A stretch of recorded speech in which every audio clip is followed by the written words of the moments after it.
Ito po yung ating ikakabit na garage door opener na gawa po ng Genie na pwede nyo rin pong gamitin yung inyong cellphone at pwede nyo rin buksan doon sa inyong cellphone. At bago po natin ikabit, kailangan pong ma-inspection muna natin yung nasa loob ng ating karton at alamin natin kung nandoon nga po lahat. Ito na nga po, atin pong nilapag muna sa ating sahig at isa-isa nating inspection yung mga tornilyo at saka yung mga parte-parte pa kung kumpleto. At mahirap na mag-umpisa na kulang-kulang yung ating parts. Kaya ang unang-una nating ginagawa ay inspeksyonin muna yung ating mga parts. Ang una po ay ating pagkabit-kabitin yung ating rail. Ito pong rail na to ay meron pong nakalagay na ABC sa kanyang body na nag-i-indicate po siya kung saan yung A, B at saka yung C. Yung A po ay malapit po doon sa motor at yung C ay malapit po doon sa ating pintuan. Isunod naman po natin na ikabit yung ating screw. At ito po ay may dalawang set na pangkabit sa ating screw. Ito po ay nasa kalagitnaan ng A at saka B. At yung isa naman ay sa C tsaka B. Ito po kasi ay tatlong rail na may dalawang kabitan ng ating para sa ating screw.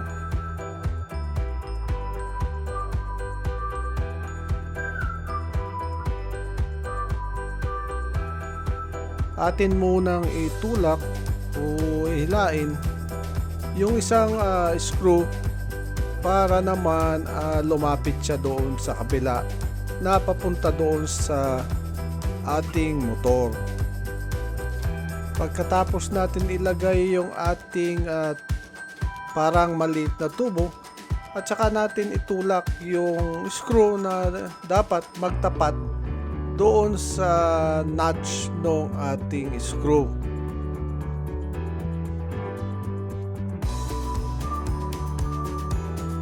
Dito po atin pong nilapit yung ating camera para makita nyo maigi kung ano ba ang ating ginagawa rito. Ito na nga po yung parang maliit na tubo. Yan po ang itinutulak para mahahawakan niya yung ating dalawang screw para hindi po siya maghiwalay. At ito naman po yung pinaka-lock niya. Pag nilagay na po natin ito, yung ating maliit na tubong sinasabi ko kanina, ito na po ay hindi maalis, hindi na po siya atras o kaya aabante. Ito po yung pinaka-locking mechanism na tinatawag. Medyo mahirap lang po ilagay dahil madulas at mayroon po kasi siyang langis. At syempre, ganun din po ang gagawin natin sa kabila. Isuot muna natin yung maliit na tubo at ating ilapit ang screw na papunta po doon sa C o kaya sa B. Kahit ano po, pwede nyo hilain at pwede ring itulak. Ito po ay maglalak ng kanyang sarili. At syempre medyo ating i-align lang ng konti para hindi tayo mahirapan na maglagay yung ating maliit na tubo, yung kanyang locking mechanism.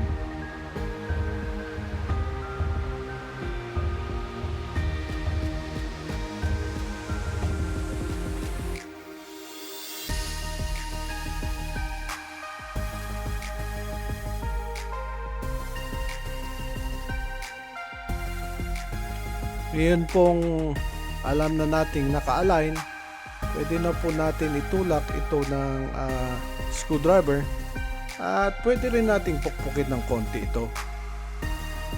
At syempre po, huwag niyo pong kakalimutan yung ating half moon na lock para yung ating maliit na tubo ay hindi na po siya maalis. At medyo madulas nga ito kaya lagi natin nalalaglag. At ito naman po yung ating motor na may kasamang coupling para doon sa ating screw. At siyempre dito natin ikakabit yung ating rail din. Yung atin pong coupling, one way lang po yan. Hindi po pwedeng baliktaran yan. Kaya hindi po pwedeng magkamali kayo dyan. At syempre meron pong bracket ito na humahawak doon sa ating assembly ng ating rail.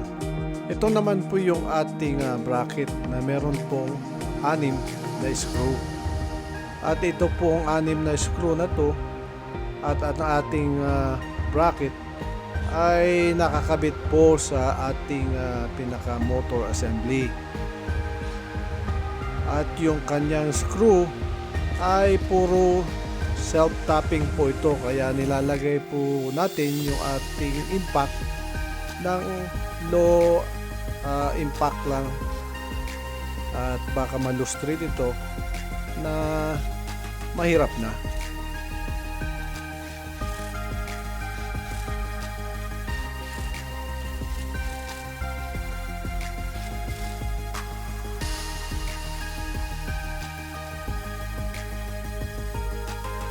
Ito po yung luma na garage door opener.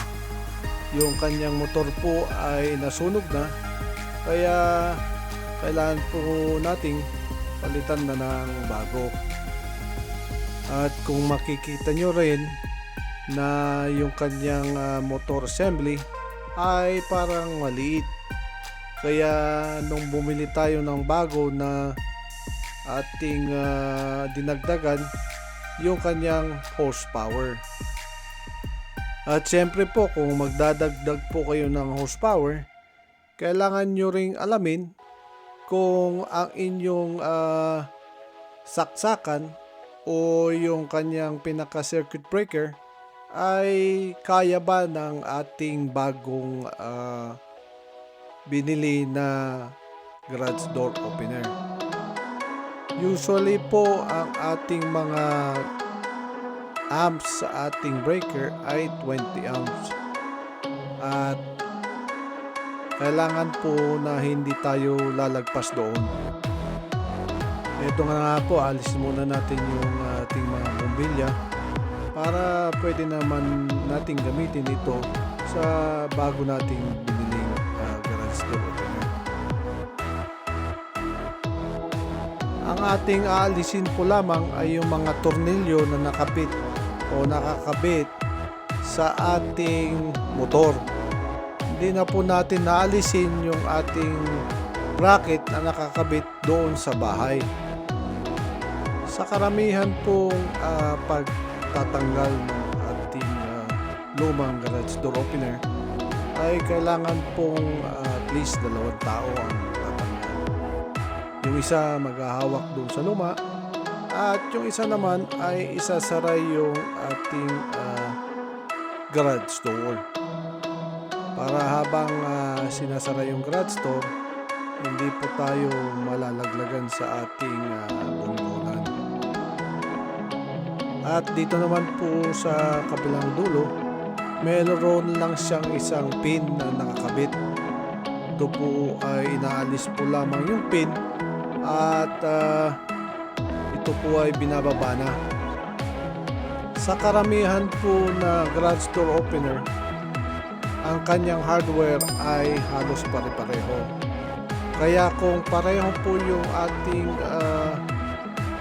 mga bracket, ay wag na po nating alisin at palitan pa ng bago para makasave po tayo ng ating oras at panahon. Kung sa akin lang po pero nasa sa inyo po yon. Kung gusto nyo pong palitan ng bago, ay okay naman po. Ito po ay kinakabit lang po natin yung ating pin at meron siyang locking pin na ilalagay doon po sa kabila. Ito pong pin na to ay mag-isa lang po ito at ito po ay nasa ibabaw ng ating garage door opener.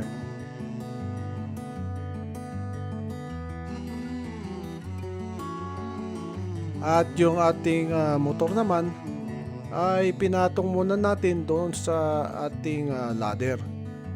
At makikita natin at masusukat natin kung yung haba buhuba ng ating rail ay pareho po doon sa luma.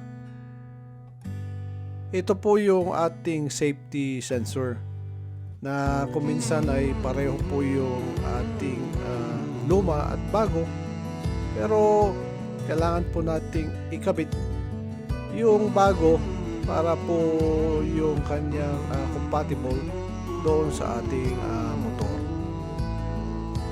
Yung bracket po ay meron pong dalawang screw ito, wood screw, at meron po siyang nakakabit na dalawa ring wire doon sa ating sensor mismo. At ganun din po sa ating wire, atin pong iniiwanan na lang yung ating lumang wire at pareho lang naman po ang suma.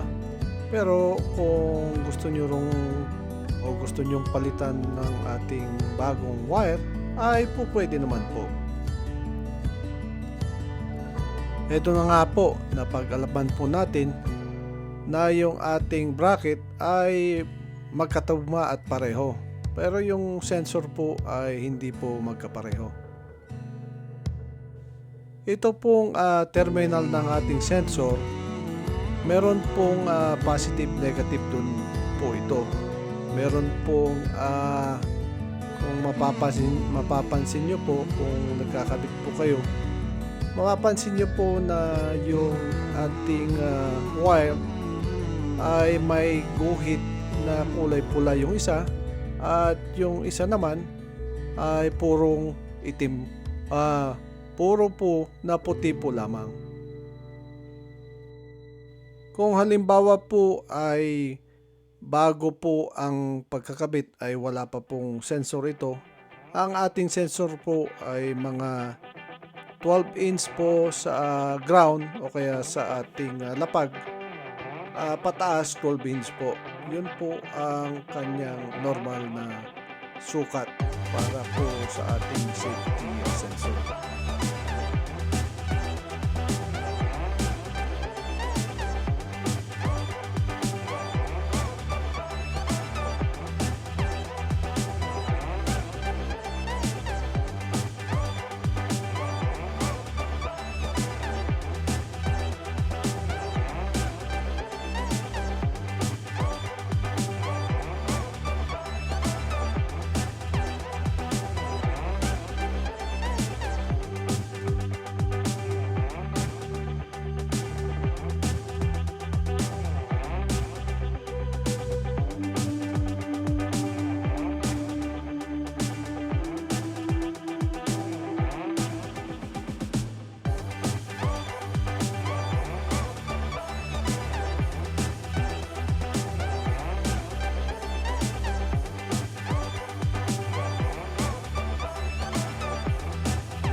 At syempre po dito po sa kabila naman ay ganun din po ang ating gagawin. Alisin natin yung luma at ipalit natin yung ating bagong sensor.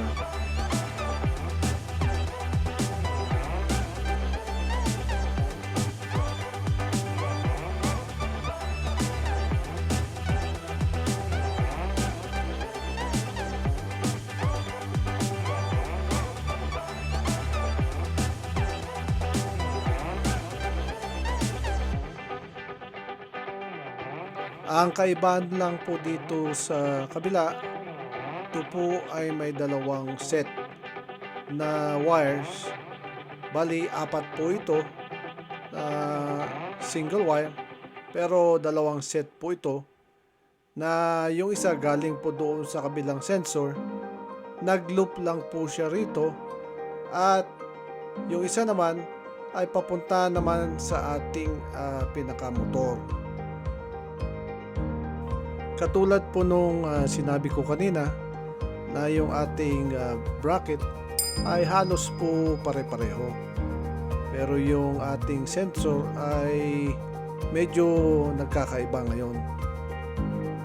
Atin pong inilawan yung ating pagkakabit ng ating wire para katulad po nung sinabi ko kanina na kailangan pong malaman natin yung ating kulay na may pula at yung purong puti na kung saan dapat na pupunta doon sa bagong sensor.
At kung hindi naman kayo sigurado kung saan pupunta yung pulang wire at yung purong puti, meron naman po itong kasamang instruction na kung saan ikakabit yung may pulang wires at yung puro puti na wires.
Magtungo naman tayo dito sa ating pinaka-switch niya doon sa garage door opener.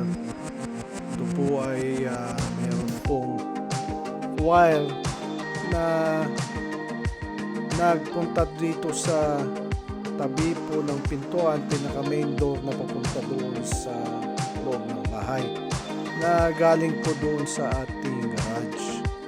Dito po kinakabit yung ating garage door opener na wired. Ito po ay may wire.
At matapos po natin ilagay yung ating wall switch na wired, pwede na po natin i-testing. Siyempre, bago po natin i-testing, kailangan pong siguraduhin na wala pong naiipit doon po sa mga wires o kaya yung mga sa railing, kung may wires ba doon, o kaya kung meron bang maipit dyan sa ating pintuan. Ano po, kailangan po na clear po lahat yan bago natin i-testing. Ano po, at yan po yung ating kabuuan ng ating garage door opener replacement.